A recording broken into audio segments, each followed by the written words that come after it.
Hereby, I open this academic ceremony in which Rosine Rutten will defend the academic thesis, Time Will Tell, but So Can We, on the nature, drivers and outcomes of work, prospection. May I invite you to present a summary of your study and the conclusions of your thesis. Dear Pro-Rector, members of the Corona, family, friends and colleagues, welcome to the public defense of my dissertation, Time Will Tell, but So Can We, on the nature, drivers and outcomes of work prospection. A recent press release by Arbo Uni predicted, based on current trends, that in 2030, about 1/3 of the Dutch labor force will be unable to work due to burnout or mental health issues as a consequence of work stress.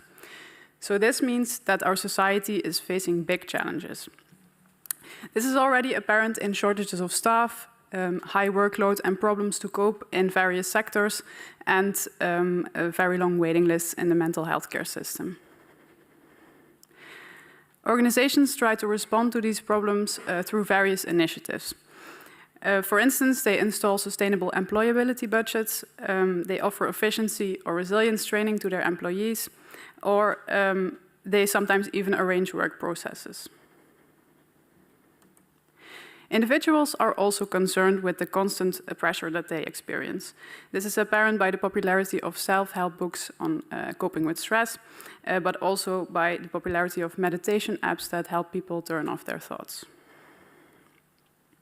However, for me, the more fundamental question remains the most interesting, and that is how do daily work demands translate into stress and diminished well-being? So this is the topic of my dissertation. What we already know is that when people are faced with certain work demands, they experience a stress response. And perhaps equally important, but often overlooked, is that we can foresee what comes at work, so the stressors that we might face. And how do we anticipate work? We think about it. And what, when, and how we think can affect how we feel and can influence our well-being. Thinking about possible future stressors can make us feel stressed in a way that is very similar to actually experiencing these stressors. However, we do not know much about how this works and what the role of future-oriented thinking is in the work stress response. And that is exactly what I focus on in this dissertation. A dissertation therefore revolves around work prospection, and work prospection refers to day-to-day thinking about near-future work. And I think everyone can relate to this. You're relaxing on your couch and suddenly you think about an important meeting that you have in a few days and all the things you still have to prepare. You're planning your work week on Sunday, or you're worried or even looking forward to a work event.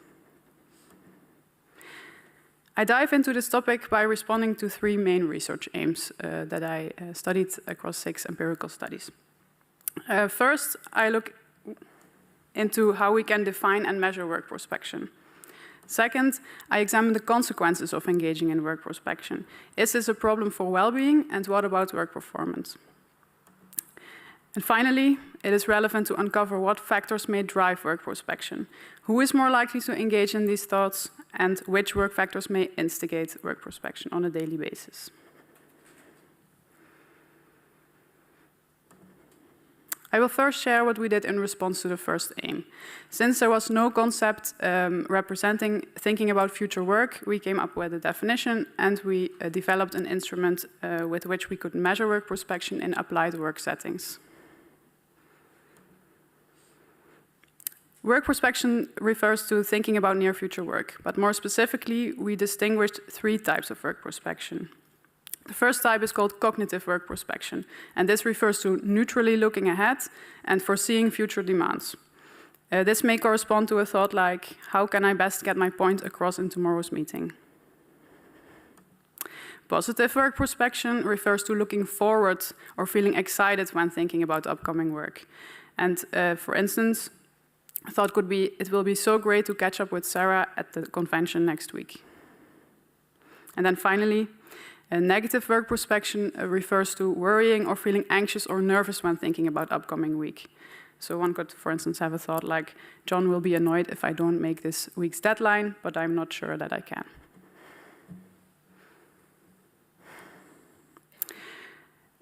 In correspondence with this definition, I developed and validated the work prospection scale. And this is a 12-item self-report instrument that can be used in daily diary studies to measure each type of work prospection. So this means that we can ask people on a daily basis to what extent they had such neutral, positive, or negative thoughts about future work. For instance, we would target cognitive work prospection with a statement like, I thought about the work I still have to do. Positive work prospection with a statement like, I was looking forward to the work days ahead of me. And an example statement for a negative work prospection is, I worried about how I can manage work in the coming days. So we showed that this instrument is valid, which means that it reliably measures what it should measure. And we also show that it has incremental validity, which means that it is actually useful to target future-related thinking instead of just thinking about work in general. The second aim of this dissertation concerns the outcomes of engaging in work prospection. Here we explored how these three different forms of work prospection related to how people feel and how they perform at work. And this is relevant because it tells us something about whether engaging in work prospection is something that we would like to promote or prevent. I will first share our results concerning well-being, which is indicated by fatigue, recovery, and sleep quality. Our general expectation was that engaging in cognitive and negative work prospection would be unfavorable for well-being because it is effortful, it implies that you're not detached from your work, and it maybe even involves negative emotions towards your work. And together we expect that it costs energy rather than builds it. And indeed, we found that when people engaged in more negative work prospection than they usually do, they also felt more fatigued, less recovered, and they reported worse sleep quality. And when they thought about work in a more neutral way, they reported feeling a bit more fatigued as well, but these findings were less consistent across our studies. Conversely, we expected that engaging in positive work prospection may be favorable for well-being in general because of the positive and activating emotions involved. And this is indeed what we found.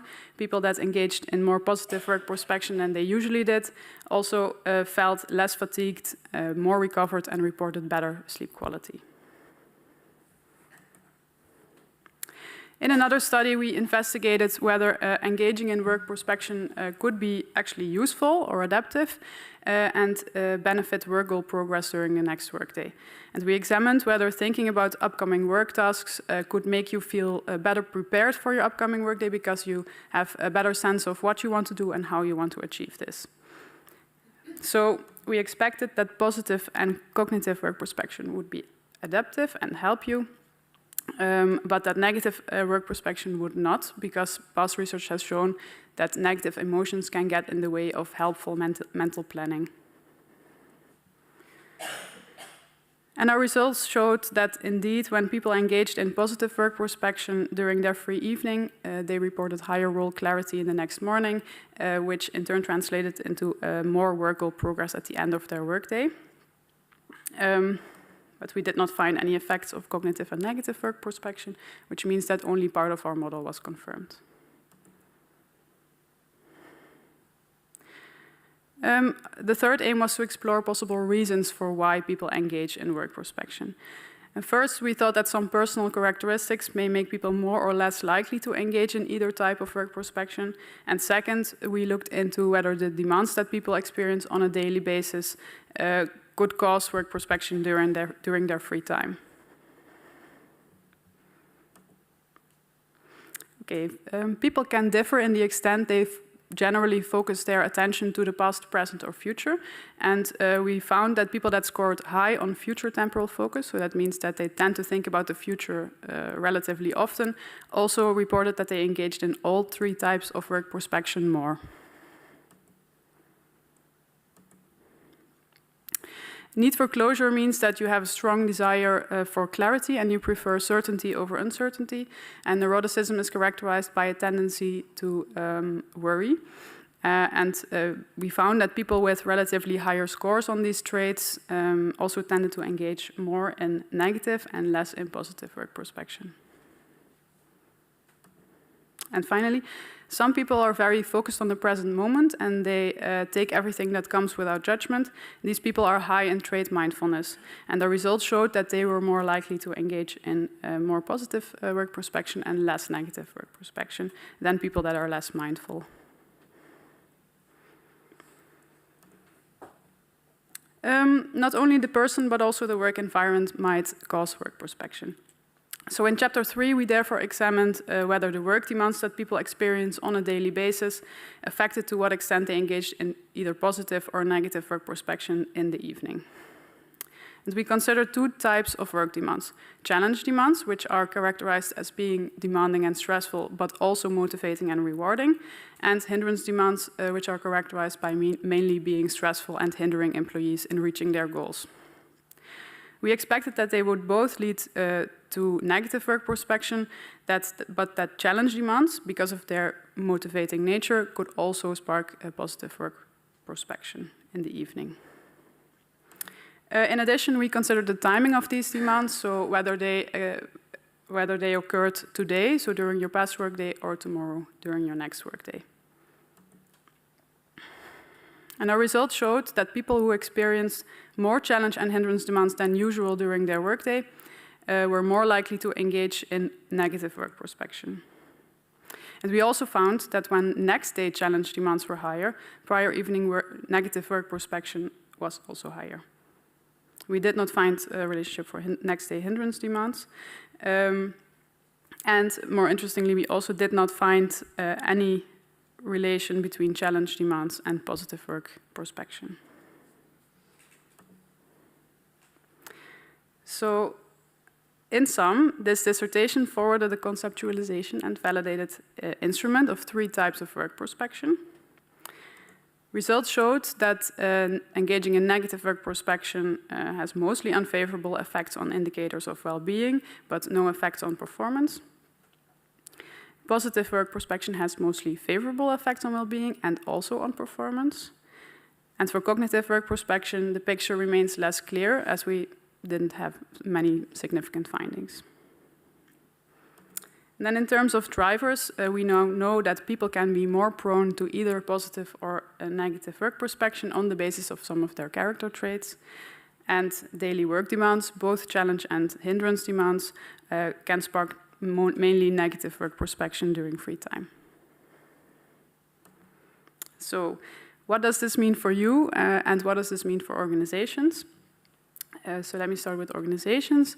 Organizations and managers should be aware of what goes on in their employees' minds and realize that with requiring a lot of proactivity might also come negative thinking. And they should also keep in mind that an overload or imbalance of certain work demands can spark such thoughts, so careful job design is important.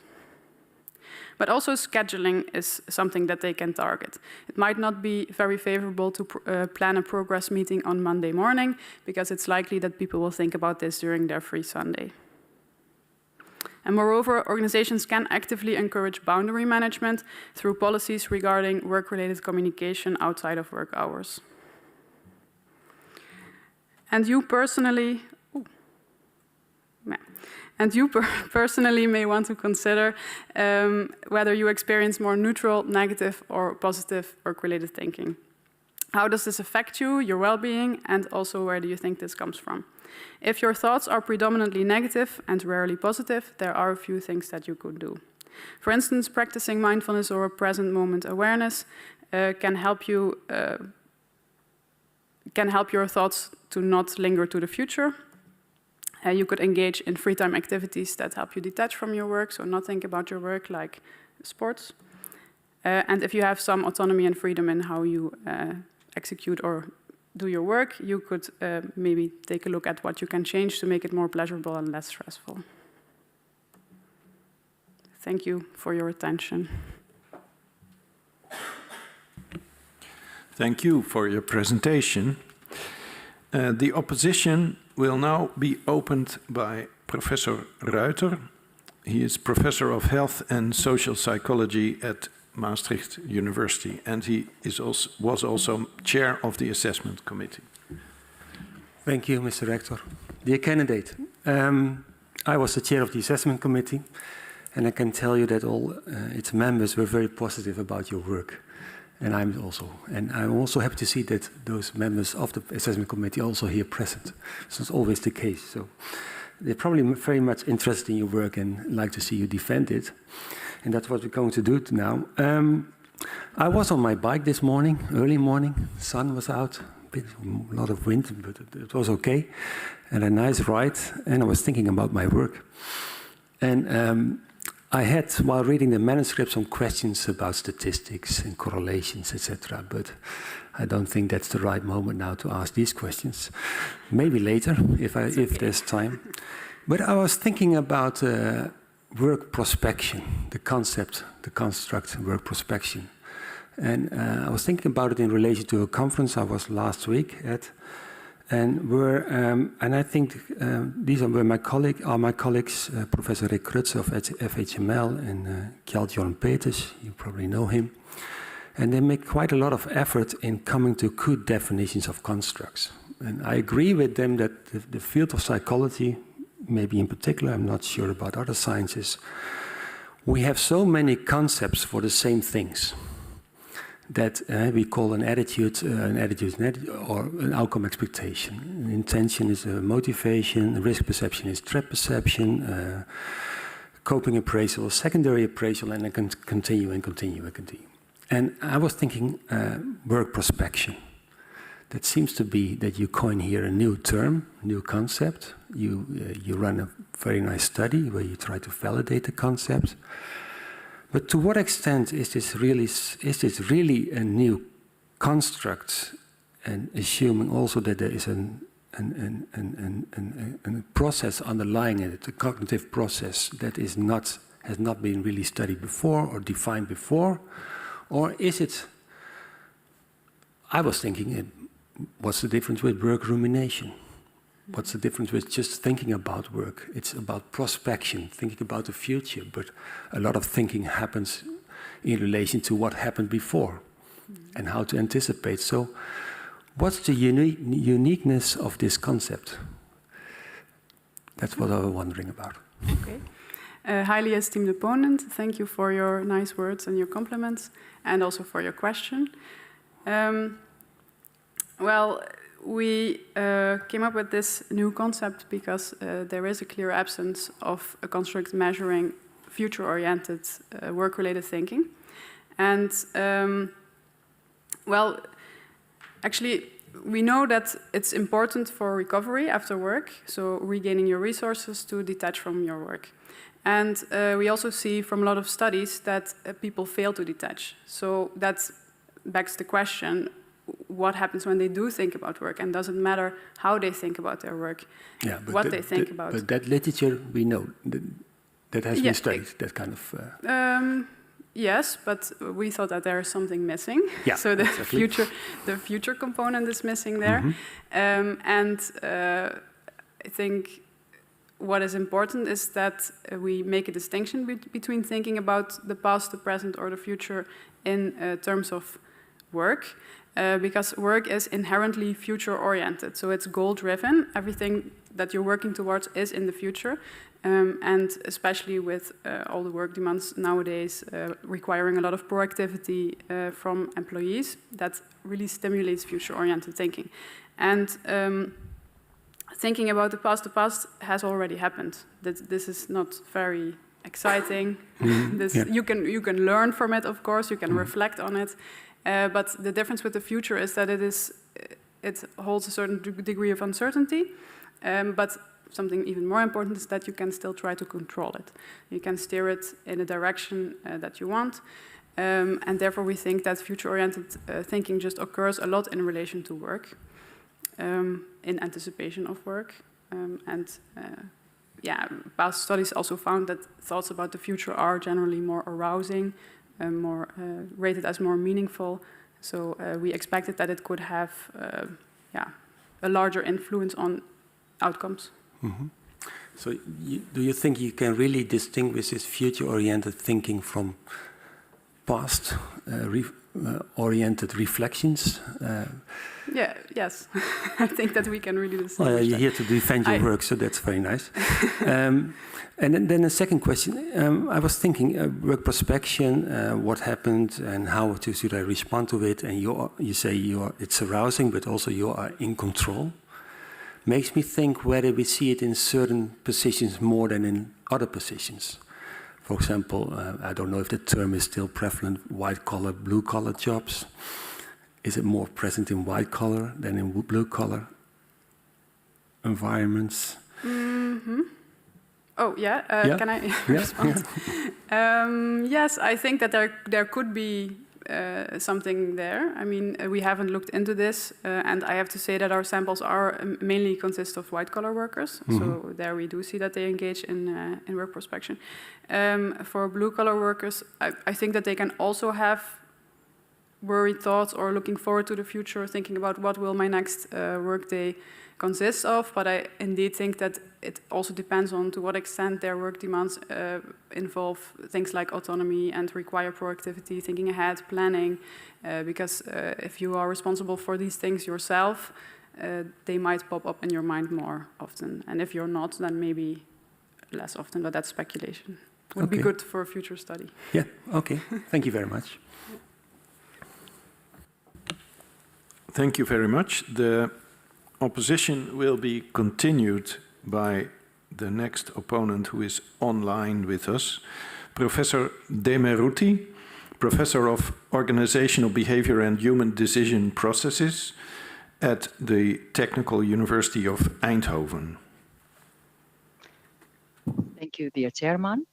Hello, I'm sorry that I cannot be present because I had the future work the prospection that I will not manage with, that I will have a fight with NS due to the strikes this morning. And I have very strange experiences nowadays with NS.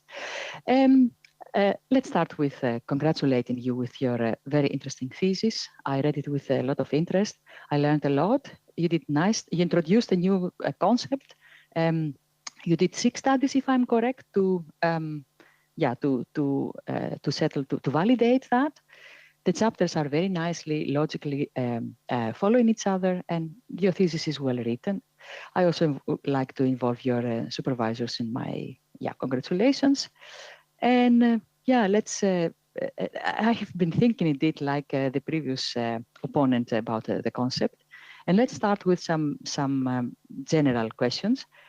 The first one is whether you think that all your studies are actually shortitudinal, like my colleague Christian Dormal would say, short-term diary studies and next days. Do you think that prospective work prospection is actually a construct that can be studied in longitudinal studies, that can have longitudinal effects longer than a day or a few days? Highly esteemed opponent, thank you for your kind words and your compliments, and also for your question. So your question is if work prospection could have longer-term effects. Following our conceptualization that it concerns day-to-day thinking about near-future work, in that case, probably not so much, because it really refers to the thoughts that pop up during a day. But I think, we also do see that about 50% of the variance is between persons. So we do see some between-person differences. So in that case, I definitely think that we could find some longer-term effects of when people engage in, for instance, negative work prospection for a longer period of time, that can have longer-lasting effects. And in terms of if you engage in, for instance, negative work prospection very often, so on a daily basis, but for an extended time, there might be some cumulative effects, stress-wise, that could result in some longer-term health outcomes, yes. And in that case, you would expect the same type of effects and relationships? Sorry, could you repeat? Would you expect then the same type of effects and relationships as you found now?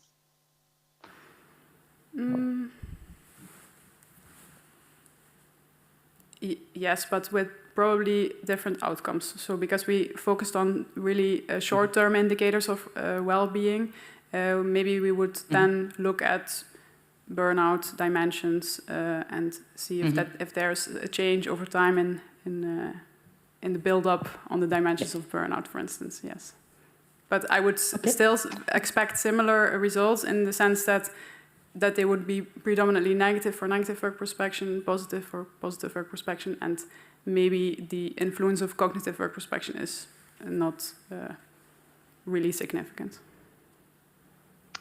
Very nice. That brings me to my next question. That is the cognitive dimension. That's very interesting and very intriguing, as you can imagine. So to my view, if I interpret your findings correctly, is the least contaminated. Now, yeah, if I interpret actually one step further your findings, it's the least contaminated with the outcomes, because the other two are, to my view, much more affected by affect, let's say. But at the same time, it does not predict so much. You even took it out in one of the studies. And why do you think that this is the case, actually? Why do you seem to have given up, actually, the importance of the cognitive dimension? Or am I wrong? No. Would you still defend this dimension? No. Actually, I have really not given up on it. I find it the most interesting dimension myself. But why? Yeah, I think that you're right. That the more affective types are more contaminated with already like an appraisal of how you feel, how you view your upcoming work. Whereas for cognitive, that can still. That's still undetermined. If people answer the items that we constructed, then it's still unclear what they actually feel about the work that they think about.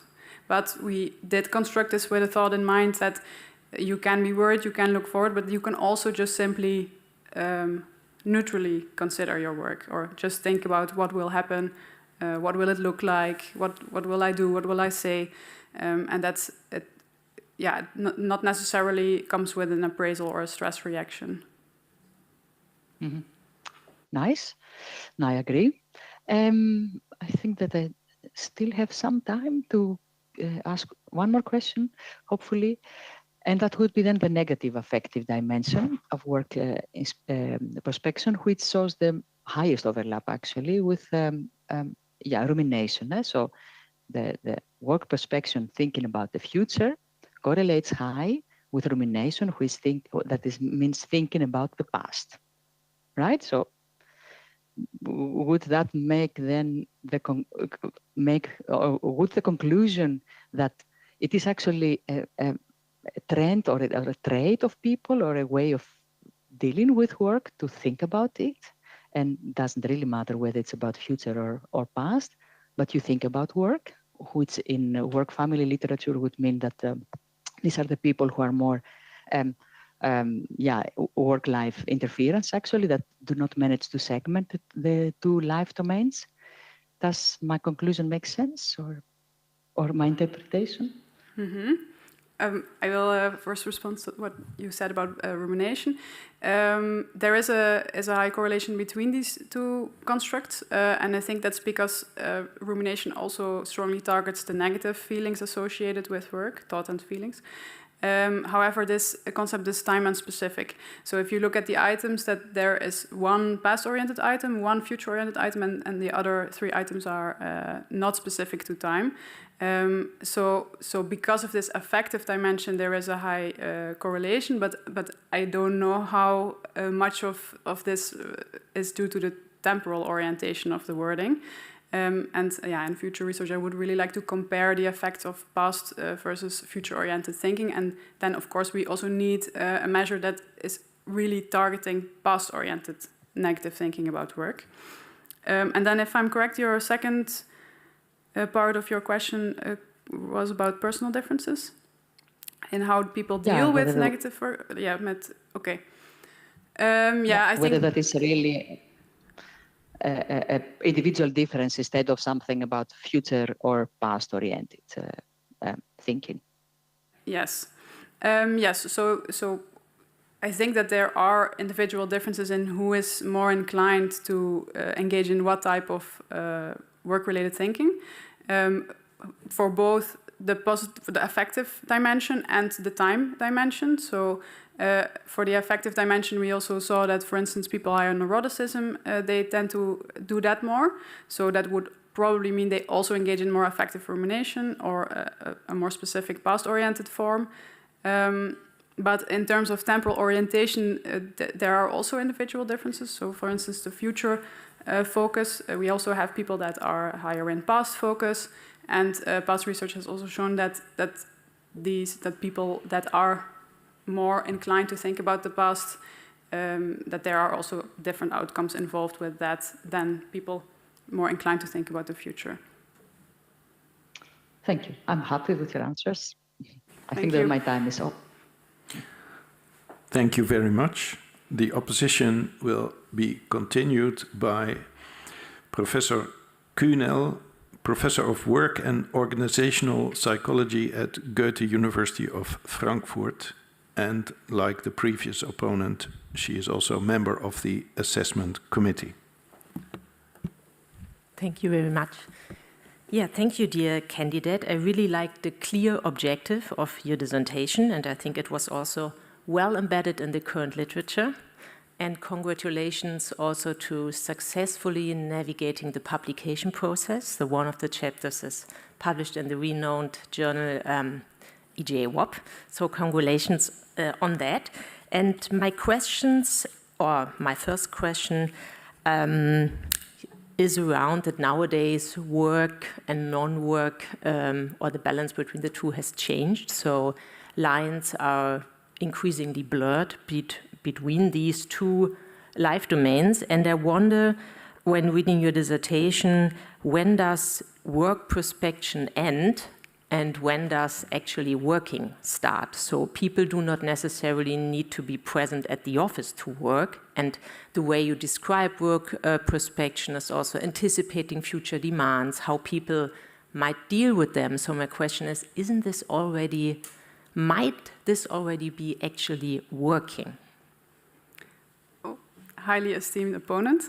Thank you for your kind words and your compliments. And also for your question, with which I can only agree.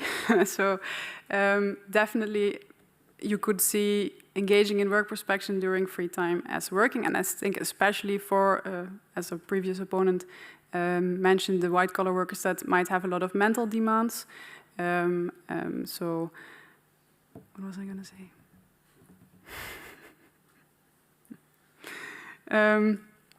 Oh yeah, and where does it start, where does it end? I think that people also engage in work prospection during work. So in that sense, I don't think that it's strictly something that we should consider during free time. I just think that during free time it can hamper recovery and get in the way of successful recovery and diminished well-being.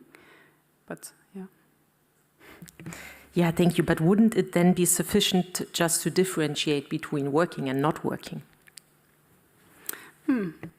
Yeah, that could be, but I think that a lot of people wouldn't count engaging in work prospection as working. So I think that when they are not working, physically working, so I think that just asking them, did you work tonight? And they didn't sit behind their laptop or do anything physical for work, that they probably wouldn't report it as work. So I think that it's important to ask for these more specific cognitions and emotions regarding work. Yeah. Thank you. Yeah, could you also relate this to the theoretical framework you used, that's action regulation? And this is a framework that's applied to when people work. And you also say that people may redefine their work goals. So this again centers around the question whether this is already working, because if you look at your theoretical framework, this is a framework that was developed for describing the structure of work actions. Mm-hmm. Yes, I think that engaging in work prospection, it might involve, for instance, the redefinition of goals, the selection of goals, thinking ahead about certain obstacles that you might face or risks. And definitely also mental planning. I think that a lot of people also engage in prioritizing or thinking, okay, first I will do this, then I will do that. Shouldn't forget this. So definitely, I think that we could see this as working. I mean, it's definitely work-related mental regulation that you could engage in. I mean, of course, if we look at, for instance, negative work prospection, there can be a lot of worry or negative feelings involved, and whether that is always helpful is debatable. But yeah, it is work-related, so yeah, thank you. Yeah, and my last short question is about psychological reattachment. So I don't know whether you're familiar with the concept, candidate? Okay. Because you say that the temporal direction is very unique about your concept, so that it's future-oriented, and psychological reattachment is also future-oriented thinking about work. It's described like crossing the boundary between the non-work and the work domain. So how would you say is work prospection different from psychological reattachment? Mm-hmm. Yeah, that's true. Reattachment is definitely also future-oriented. I also really like this concept. So, but I think that we saw the need to capture more, like for one, more multidimensionally, so including the positive and negative emotions, capturing those, but also more general, because work reattachment, as I understood it, is very specific in terms of when it occurs, so before work, and it also should occur after detachment. And I think that is also reflected in the measurement tool. So in that sense, we thought that we wanted a more, more multidimensional conceptualization of future-oriented thinking about work. Thank you very much. Thank you very much. The opposition will be continued by Professor Huyts, Professor of Positive Health at Work at Maastricht University, and he was also a member of the assessment committee. Thank you, Pro-Rector. Dear candidate, I would also like to join the previous opponents in congratulating you with this thesis. So I was really impressed with the work you've done on the conceptualization of this new concept, work prospection, but also how you've tested it empirically. I think it's delivered a very rich piece of work. And the implications for employers and employees are really considerable. So my compliments for all that. I do have a few questions, and I guess being a sociologist in a room of psychologists, it's no surprise that I'll focus on the environment and on the personal situation and background of people. I was really interested in what you said at the end of chapter 2, where you talked about specific combinations of personal and situational factors that might result in different types of work prospection and outcomes. And you also talked about organizations that operate in highly uncertain and dynamic environments, and that those should really pay attention to the adverse effects that you might see. This has been referred to a little bit already by a previous opponent talking about the blue-collar and white-collar workers, but I want to take it a little bit further still. So I realize that you haven't really looked into this further in your thesis as such, but I think in order to come up with recommendations that are effective, shouldn't we take these differences into account? How far can we go without looking at this heterogeneity? Mm-hmm. Highly esteemed opponent, thank you for your compliments and your kind words, and for your question.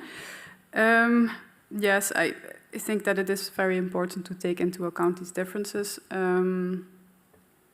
As I also said, like it depends on the work demands that people face, but if you are an employee in an organization in a very dynamic environment, that might imply that your work demands that you face on a daily basis are very unpredictable. And I think, demands being unpredictable can go two ways. You either, it's very stressful for you because you don't know what's coming, or you let it go and you think, I don't know what's coming anyway, so I'll just let it happen. right? So in that sense, I think that it's very important to take into account the personal differences and how people might deal with these kind of situations. And this will very much, I think, predict well-being and stress following these kinds of very unpredictable environments. Yeah. So just to follow up, so does that mean that we need to really develop different kinds of strategies, or is that something that, would really need to be done almost one-on-one with people? How do you see that? So where are we in this range between one blanket solution and one-on-one tailored solutions for every employee? Interesting point.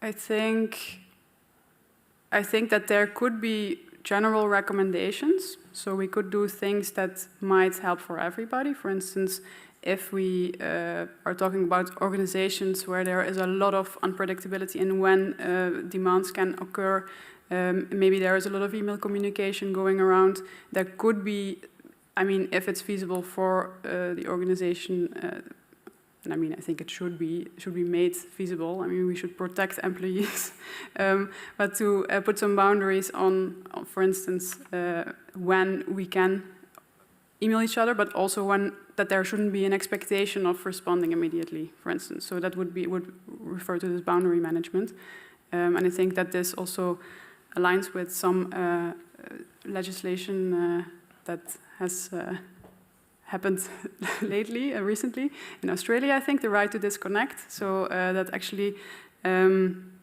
protects employees from being fired if they do not constantly respond to their bosses' texts or emails. Yeah.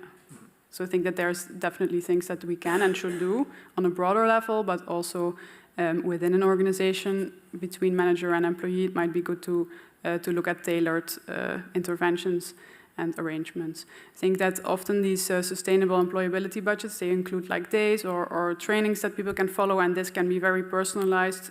What do you need? What goes on in your mind? But also I think it's important that we do not assume that every employee, even within the same team, experiences the demands in the same way. And that is something that managers can be more aware of in general, yeah. Mm-hmm. Yeah, thank you. One quick follow-up question, still going a bit deeper into these differences between types of jobs. So as a professor of positive health, I appreciate the power of positive thinking, so I'm playing the devil's advocate a little bit here, okay? So you might say that some jobs are simply really, really hard, and that there are tremendous challenges, and at the end of the day, yeah, people feel stressed, they feel like it's all too much, and then we come and tell them, hey, the power of positive thinking. So can we really reasonably expect all kinds of jobs to benefit from the power of positive thinking? I think that's an interesting question, and I do agree with you that we cannot simply tell people, hey, think positively about your work. That's just not how it works, right? So we would always have to go about that in indirect ways by maybe changing some of the job characteristics. I think, yes, there are some jobs that maybe are universally not enjoyable, but there are probably always, because, I mean, work is very valuable, but there are always nice things about it. You're working with other people, maybe you enjoy working with your colleagues, you know, the nice relationships at work. So maybe a focus on the positives could be good, but maybe we should all, as a system, also look at how can we make these jobs less horrible for everyone. Yeah. Yeah. Thank you very much. Thank you very much. The opposition will now be continued by Dr. Haukes, Associate Professor of Occupational Health and Sustainable Work at Maastricht University. Thank you, Pro-Rector. Dear candidates, first of all, I would like to concur with the previous speakers and congratulate you and the promotion team with this fine and relevant thesis, which centers around 3 empirical chapters, including 6 studies, of which the first chapter has already been published in a fine psychological journal. And your dissertation provides valuable insights into the impact of future-oriented work-related cognitions and emotions that people may have during their time off. Strangely enough, not much is known yet about the impact of prospection, even though we can easily imagine that anticipation of high workload or difficult tasks or difficult meetings can cause stress and interfere with our recovery and free time. So I've read your thesis with great interest, and the first short question that came to mind, so you can also give a short answer maybe, is this whole thesis a confirmation of the Dutch saying, een mens lijdt het meest door het lijden dat hij vreest, or in English, our worst fears lie in anticipation. So are the anticipation of demands, is that worse than the actual demands we have? Esteemed opponent, thank you for your kind words, your compliments, and your question. Yes, and I considered using that as a quote in my presentation. So yes, that I think that we can say that, because I think that often, not always, but often people worry too much about things that they cannot control and they cannot know.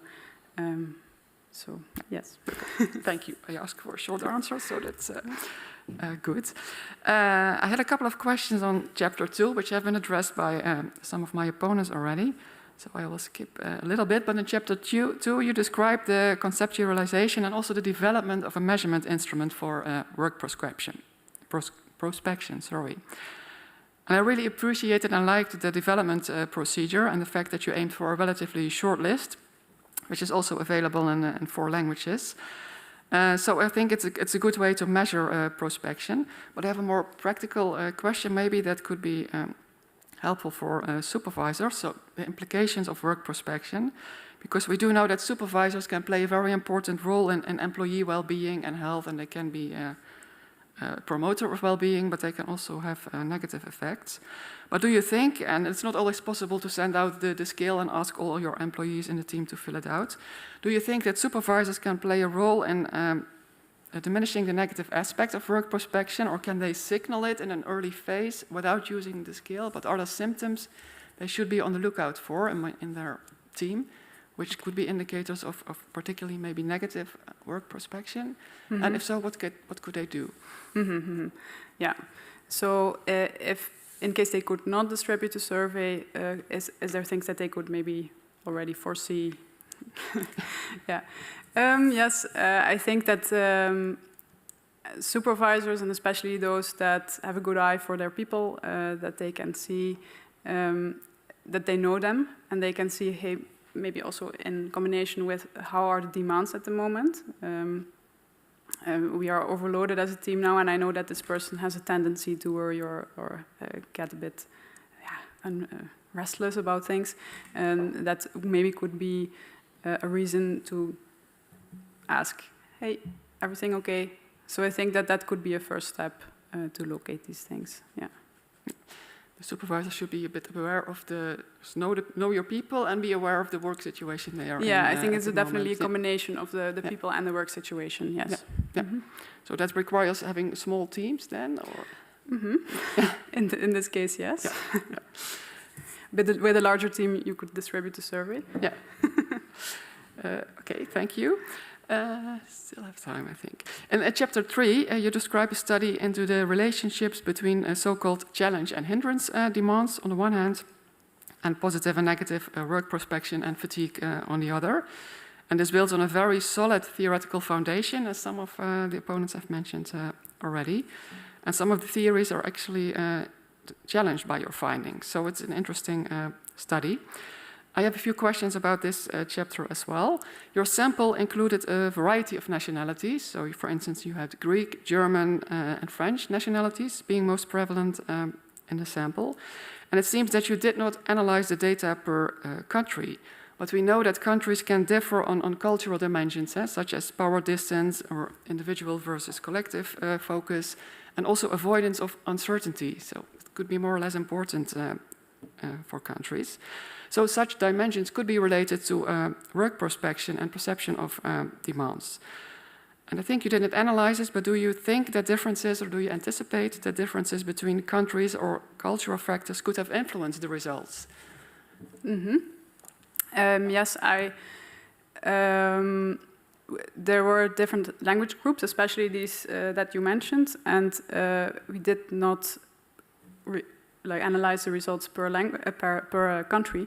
But I would indeed expect that, especially on the dimension of uncertainty avoidance, we might see some effect. And then I don't think necessarily in the relationships. So I think that these might be the same, so with outcomes, for instance. But I do think that maybe the prevalence will be higher. So maybe in these countries we will see more negative work prospection than positive work prospection. For instance, I know that in Greece the uncertainty tolerance is a bit higher than in other European countries, so maybe we see more negative work prospection there. Yeah, but if the prevalence is lower or higher, it could also be that the effects are less pronounced, of course. The effects could be less pronounced, but I think that we would see the same pattern. So that still, when you engage in a negative work prospection, that would be rather unfavorable, and vice versa. Yeah. Okay, thank you. Time for one more question. Another question relates to the measurement of hindrance and challenge demands.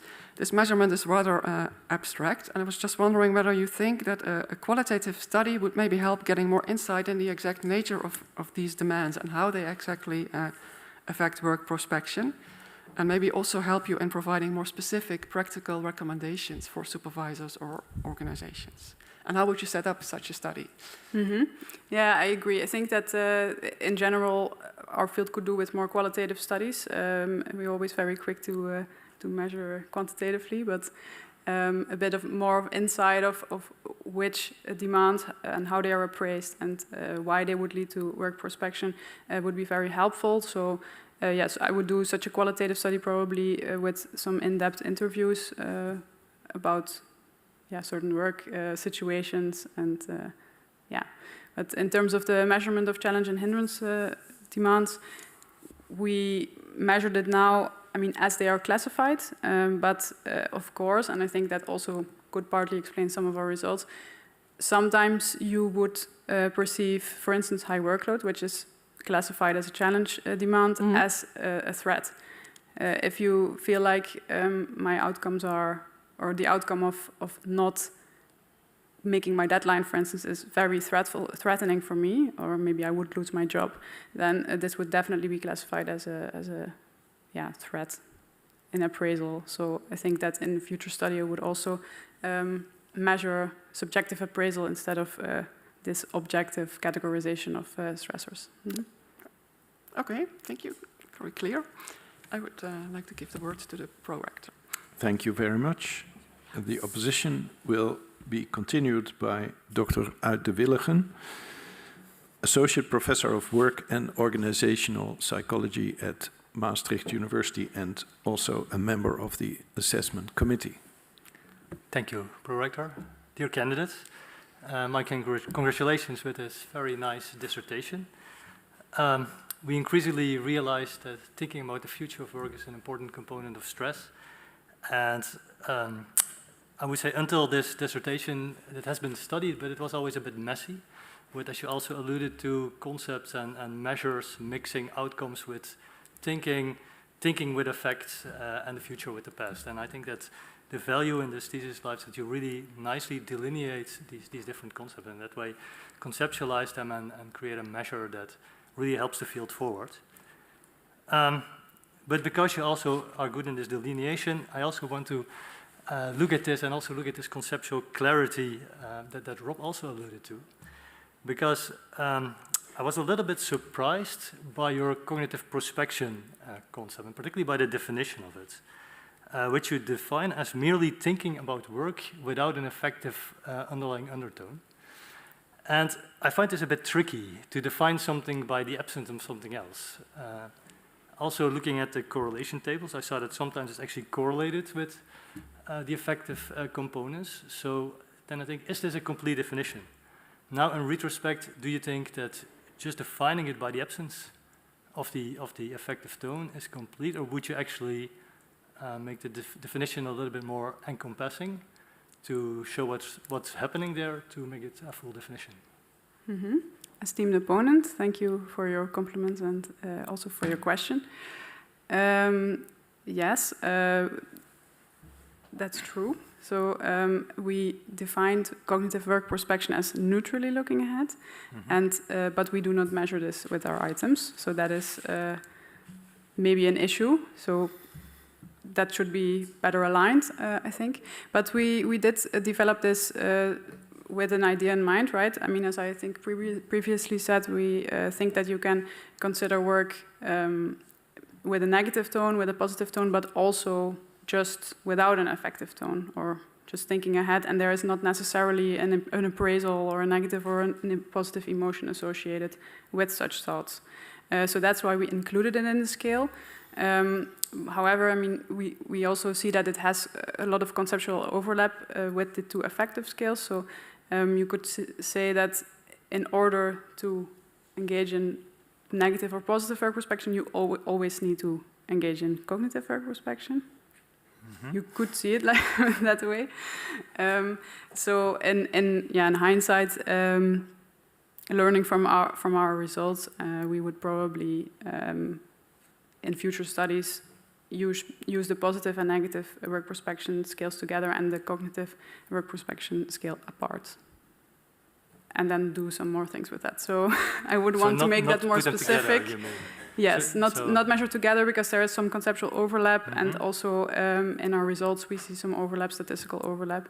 I mean, we did show that that it is appropriate with the confirmatory factor analysis to do it like this, but yeah, I mean, also conceptually in terms of hypothesizing and theoretical effects, we might want to tear that apart in the future. I wonder if it is necessary to really take them apart, because I think the conceptual overlap is not necessarily a problem. I think it's more really in the definition that you kind of explicitly distinguish it from the positive and negative. And I wondered a little bit, but looking at the items, is that in the cognitive prospection, they're really action-oriented. If you look at the items on page 56, it's really, I'm mentally prepared for workday. So I wonder if you couldn't redefine it a little bit, and then it comes a little bit closer to the old problem-solving concept that Fred posed before, to have this more action-oriented perspective, which is clearly in the cognitive one, but not so clearly in the affective and the positive work prospection. Would that be a way out? So to give it more, to not just say it's cognition but not affective, but to more specify what type of cognition it actually involves. Yeah, and I think that a solution there would lie with, for instance, taking the mental steps that are described in action regulation theory. So that these are really specific cognitive activities that we undertake in preparation of our work. For instance, the redefinition of goals. So you think about, okay, what are the goals that I might set or revise or select, prioritize?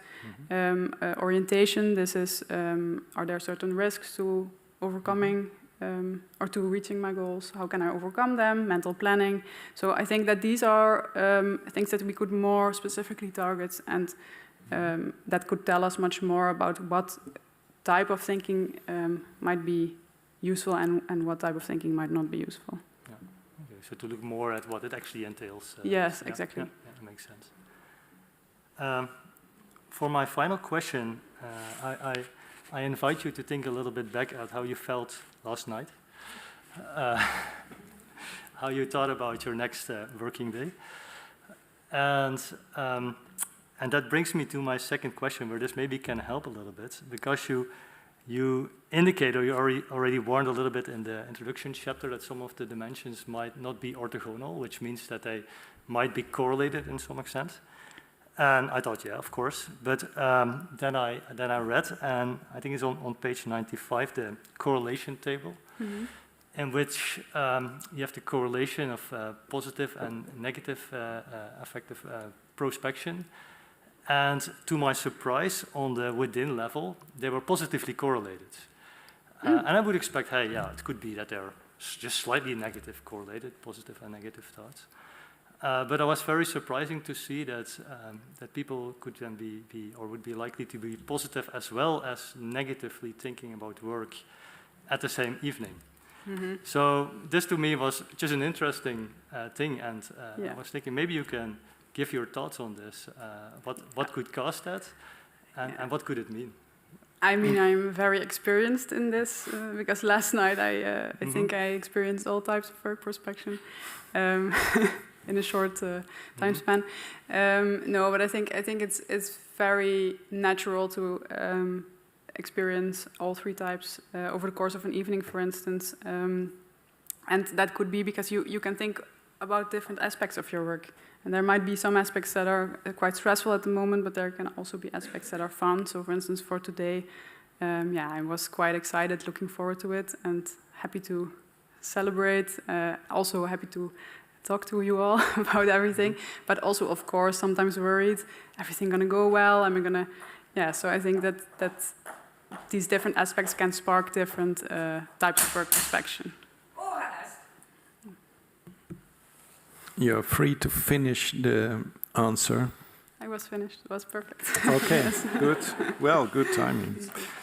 Then, Rosine Rutten, the time appointed for defending your thesis has passed. The degree committee will now withdraw to discuss the quality of your thesis and your defense. I request that you and your company await the results of our deliberations and our return in this room.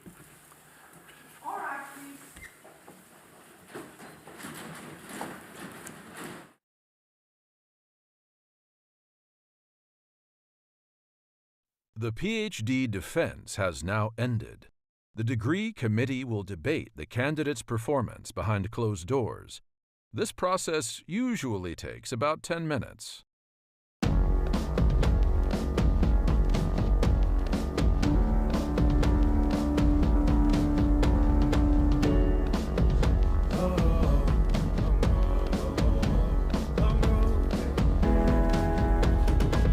Long road to the south side. 7 miles in my rearview mirror, I know what it felt like. My goal's only getting clearer, east side to the west side. No place like home, if it's questions that you've got, go the extra mile and die.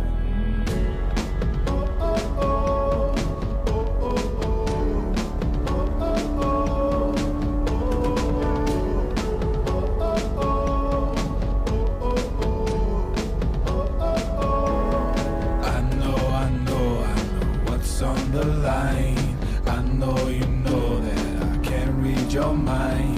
Years can't fly by now, don't waste all your time. Cause I'll go the extra mile. Long road to the south side, 7 miles in my rearview mirror, I know what it felt like. My goal's only getting clearer, east side to the west side. No place like home, if it's questions that you've got, go the extra mile and die. On the dash, got my laces tied. Long road, I don't waste no time. Break rules because fate decides. With the team and we chase the light. I make a move, fall down, shake it off. I hate to lose, bad branch, break it off. No room for negativity, praise and love. Prepare for deep part cause we're taking off. Take the mileage, traveling so far from home. Gathering knowledge, other connections. I put the time in to get everything I ever hoped for. It's a challenge and we all in. Better future that we go for. And even though these nights seem long, I know that I am never on my own. Know you've won the battle once you've grown.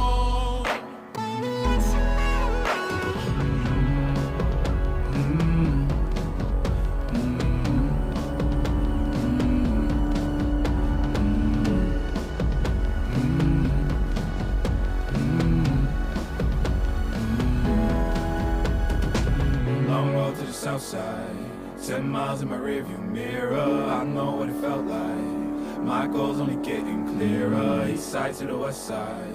No place like home, if it's questions that you've got, go the extra mile and die. Long road to the south side, 10 miles in my rearview mirror, I know what it felt like. My goal's only getting clearer, east side to the west side. No place like home, if it's questions that you've got, go the extra mile and die.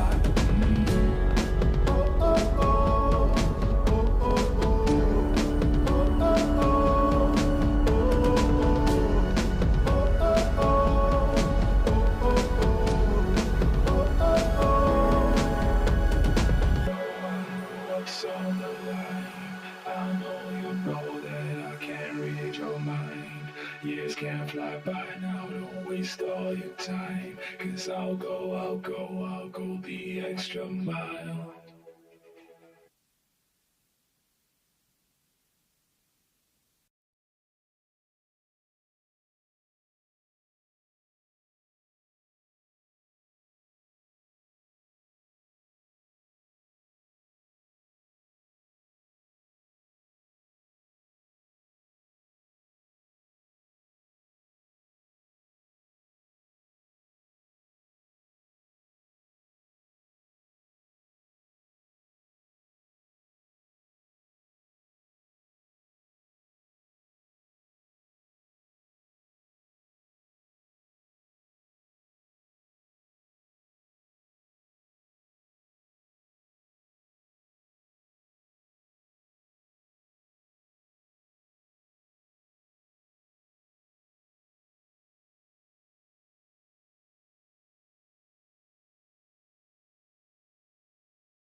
Rosine Rutten, the degree committee here present has assessed the quality of your thesis and your defense. In view of its positive verdict and taking into account your previous qualifications, the degree committee has decided to grant you the degree of doctor. Professor Hulsheger is authorized to confer upon you this academic distinction in accordance with Dutch university custom. I invite your supervisor to now take the floor. All right, please. First, I have to ask you a question. Do you promise to work in accordance with the principles of scientific integrity at all times, to be careful and honest, transparent, independent, and responsibly? Yes, I promise. Thank you very much. By the authority vested on us by law and in conformity with the decision of the committee here present, we hereby confirm upon you, Rosine Liana Jean Rutten, the degree of doctor and grant you all rights attached by custom and law. As evidence of this, we now present you with the degree certificate signed by the rector, the secretary and the other members of the committee, and affixed with the official seal of the university.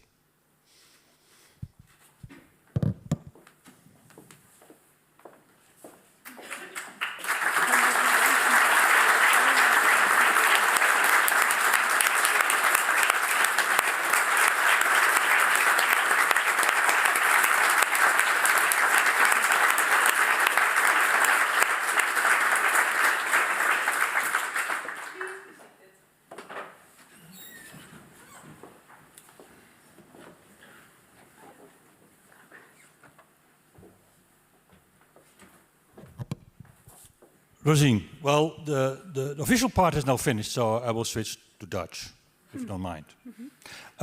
And I will address you also on behalf of Ute. Natuurlijk zijn we heel blij dat het zover gekomen is. Ik heb er zelf nooit aan getwijfeld, maar misschien in het begin jij zelf wel.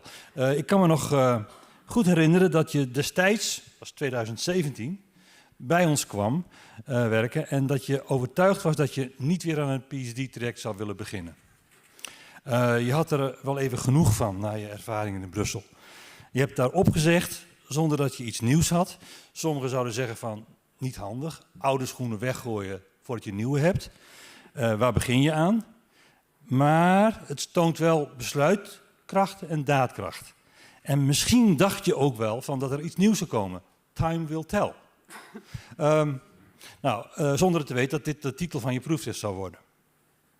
Maar het is ook wel hoe we hebben je leren kennen. Iemand die in de wereld staat, weet wat ze wil en waar ze naartoe gaat. En het toeval wil dat op dat moment wij juist iemand nodig hadden. En Suzanne, die wist nog wel iemand. Iemand die nog op zoek was op werk, zei nou laat maar komen. Dus we hebben contact gelegd en het klikte meteen eigenlijk, was goed. Dus eigenlijk 2 weken na dat gesprek hadden we je zo'n beetje al in dienst genomen. Moest wat afgeregeld worden achteraf, maar dat kwam allemaal goed. Ik moet zeggen dat in die tijd heb ik de indruk dat wij een goed team vormden. We moesten voor het programma voor Limburg allerlei bedrijven benaderen, opzoeken, contact leggen en naartoe gaan. En dat hebben we ook goed gedaan. En ja, er waren ook wel leuke anekdotes. Ik bedoel, je hebt ook wel iets geleerd in die tijd. Ik kan me nog herinneren dat we naar een bedrijf moesten, daar bij het vliegveld. Het was lastig met open vervoer, dus we zijn met de auto gegaan. Ik moest rijden en jij zou navigeren. Nou, we zijn hopeloos verdwaald. Google Maps is heel eenvoudig, maar op een of andere manier... Nou goed, we zijn op tijd gekomen. Dat komt omdat ik kan goed heel hard rijden. En we waren op tijd vertrokken, dat is ook wel helpbaar. Nee, maar goed, dat ging goed. En uiteindelijk denk ik dat we ook heel overtuigend waren, want ze deden wel mee. Ze wilden meedoen met ons. Ik heb in die tijd ook wel met verwondering en ook wel met bewondering naar je gekeken. Hoe je optrad bij die bedrijven en in directiekamers. En ook die, meestal heren, die toch naar je wilden luisteren. Het was heel goed om te zien. Kennis met zaken, zelfvertrouwen, dus ja, fijn. Ja, en ik heb ook de indruk dat je met andere leden van het team, ook projectteam, goed kon opschieten. Gemma, nu je parenimf, beschouwde je ook als een soort van UM-moeder. Academic mother. Het staat zelfs in je proefschrift, geloof ik. Je kon altijd bij haar terecht met allerlei academische vragen, wereldwijsheden, etc. Dus moederlijk advies in de academische wereld. Kan ik het zo beschrijven? Ja? En misschien wel meer, ik weet het ook niet. Ik weet ook nog wel dat je Gemma en mij een keer hebt uitgenodigd bij je thuis. Want ja, plotseling was Jasper er ook nog. En nou ja, als een soort van academic parents zijn we daar een keer langs geweest om te kijken hoe het allemaal daar nou ging. En dat kleine huisje daarachter. Nou, we zijn goed gerustgesteld. Het ging allemaal prima. Het was leuk. Het was een hele leuke avond. En kennelijk vond je het ook wel leuk genoeg om bij ons te blijven. Je liet ook wel merken, je was wat aan een andere uitdaging toe. Je had wat meer uitdaging nodig. Nou ja, misschien dan toch maar een PhD. Het was alleen een beetje lastig, want ja, je PhD-trek is anders gelopen dan bij de meesten. We hadden niet van tevoren de financiering geregeld. We hadden wat geld gespaard van het Voor Limburg-project en dat kon een start zijn. Maar we moesten toch wel een beetje kijken hoe we dat gingen doen. Nou, met dat tijdelijke contract hebben we het allemaal geregeld. En het betekent ook wel dat jij ons wel vertrouwde, in de zin dat het wel goed zou komen. Nou goed, dat is het ook al gekomen, maar het was af en toe wel eventjes een beetje zoeken en puzzelen. Maar goed, ik ben blij dat het gelukt is. En ook het onderwerp van je thesis, dat prospection, dat stond ook niet 1, 2, 3 op voorhand klaar. Daar hebben we ook nog even over moeten discussiëren en puzzelen. En ik denk dat dat een heel leuk onderwerp geweest is.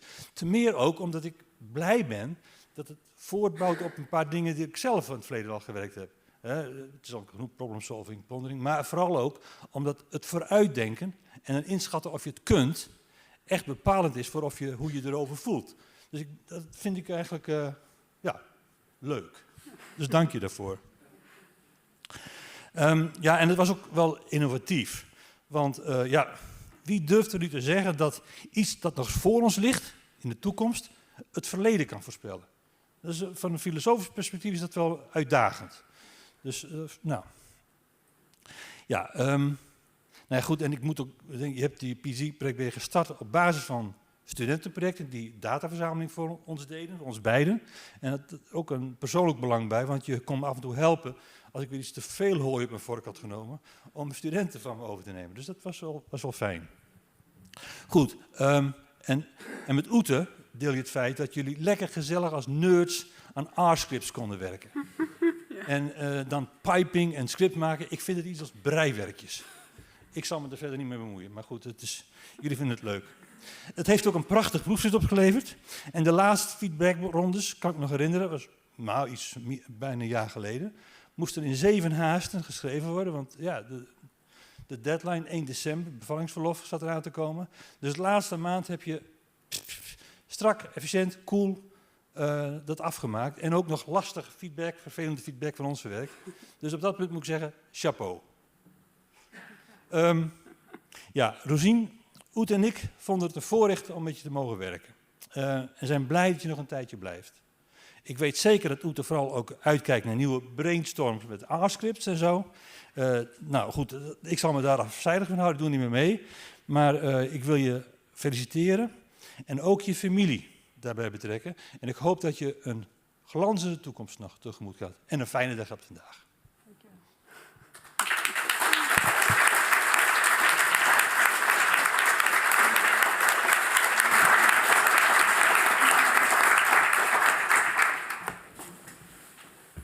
Dank u wel. Dr. Rutten, namens Universiteit Maastricht feliciteren we u met uw behaalde dokterstitel.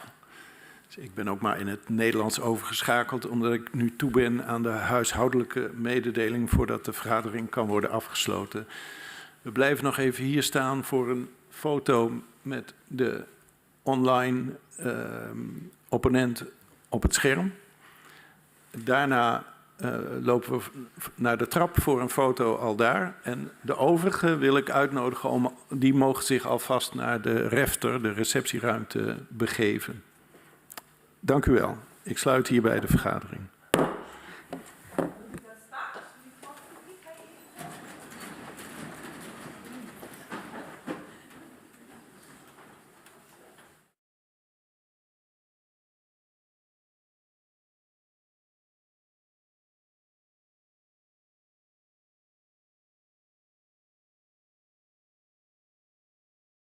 opgelucht dat het afgelopen is? Ja, wel fijn. Maar het was druk. Ja, toch? Het was, ja, ik kon het meevallen.